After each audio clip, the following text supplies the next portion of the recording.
आप सब जानते हैं कि कज़ाफ़ी स्टेडियम लाहौर को रेनोवेट किया जा रहा है। मैं कज़ाफ़ी स्टेडियम के बाहर खड़ा हूँ। कज़ाफ़ी स्टेडियम के अंदर क्या काम चल रहा है मैं आपको बताऊंगा। देखिए काम तो शुरू हो गया हुआ है। अगर बात करें तो मेन बिल्डिंग है वहाँ पे उसको तोड़ना फोड़ना शुरू कर दिया, लेकिन मसला ये है कि स्टेडियम बहुत बड़ा है। यह पूरा स्टेडियम देख सकते हैं। अब मैं आपको अंदर जाके दिखाऊंगा, मतलब कि पूरी बिल्डिंग के बाहर लेके जाऊँगा कि वहाँ से कितना काम हो गया हुआ है, किस तरह से काम हो रहा है।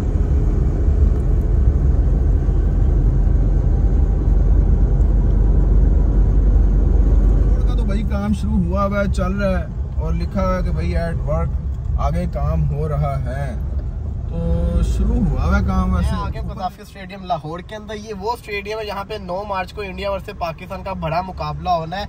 अब बातें ये आ रही थी कि स्टेडियम का काम शुरू हो गया, इसमें कोई शक नहीं है, स्टेडियम का काम शुरू हो गया। आप देख सकते हैं कि तोड़फोड़ तो शुरू हो गई है। बाहर से आपको लग नहीं रहा, लेकिन जो इनकी मेन बिल्डिंग थी उसको इन्होंने तोड़ दिया हुआ। आप देख सकते हैं ऊपर रूफ के ऊपर भी लोग काम कर रहे हैं, तोड़ रहे हैं। साथ ही साथ जो बाहर की स्ट्रीट्स थी उसको भी तोड़ दिया है और नजर आ रहा है काम तो शुरू हुआ हुआ। लेकिन सवाल ये आता है क्या काम स्पीड से हो रहा है? तो जवाब है बिल्कुल स्पीड से नहीं हो रहा। ये मैं आपको बता रहा हूँ। सबसे बड़ा मसला है कि आपने मेन बिल्डिंग को तो तोड़ना शुरू कर दिया, दिख रही है कि मेन बिल्डिंग तोड़ी जा रही है। लेकिन सवाल ये आता है कि स्टेडियम में खाली मेन बिल्डिंग का मसला नहीं है, स्टेडियम का स्टैंड जो है वो बाउंड्री से बड़े ज्यादा दूर है, इनको भी तोड़ना पड़ना है। अब सवाल ये आता है कि उनको तोड़ा क्यों नहीं जा रहा?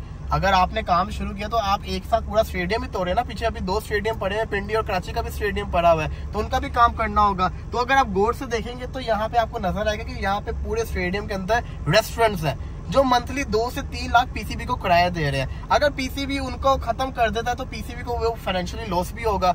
अब यहाँ से ये लोग दिहाड़ी भी लगा रहे हैं पीसीबी वाले के, मतलब कि पैसा आ रहा है रेस्टोरेंट्स का, तो इनके दिमाग में ये भी है कि वो रेस्टोरेंट खत्म ना हो। अब अगर आपको स्टेडियम अच्छा बना तो सबसे पहले आपको इस चीज की कुर्बानी तो देनी पड़ेगी। आपको रेस्टोरेंट्स को खत्म करना लाजमी है आपके लिए, क्योंकि अगर आप उनको खत्म नहीं करेंगे नए स्टैंड्स नहीं बनेंगे। एक बिल्डिंग आपने न्यू बनाई हुई, सामने वाली फार एंड बिल्डिंग सबको नजर आ रही है। ये जो बिल्डिंग है ना, ये बिल्डिंग बड़े पुराने जमाने की बनी हुई थी। अब इसका काम तो उन्होंने तोड़फोड़ शुरू कर दी हुई है। यहाँ पे आपको मैं आगे जाके करीब से भी जाके दिखा के लाऊंगा कि पूरा इन्होंने तोड़ा हुआ, अंदर मजदूर काम कर रहे हैं, कंपनीज काम कर रही है। मोहसिन नकवी साहब आए थे, उन्होंने कहा था दिन रात काम करो। लेकिन सवाल ये आता है कि दिन रात काम करने से भी आपका मसला ये है कि अगर इतने अभी 3 दिन पहले यहाँ पे तोड़फोड़ शुरू हुई थी, अगर आप यकीन करें, अगर आप पहली नजर में इसको देखेंगे ना, आपको लगेगा नहीं कि पीसीबी ने कोई काम यहाँ पे करवाया हुआ है। गौर से अगर आप देखेंगे तो आपको नजर आएगा हाँ यार सच्ची में तोड़फोड़ चल रही है, ऊपर से नजर आएगा बहुत स्लो काम हो रहा है। अगर यही स्पीड रही तो बड़ा सा मुश्किल हो जाएगा फ्यूचर के लिए कि कितनी जल्दी स्टेडियम कैसे रेडी होंगे। और अभी कराची का स्टेडियम पड़ा है, मुल्तान का स्टेडियम पड़ा है, रावलपिंडी का स्टेडियम पड़ा है, तो पता नहीं कैसे रेडी होगा। अलबत्ता काम तो शुरू हो गया, अब देखना ये कि कब तक ये बिल्डिंग रेडी हो जाएगी।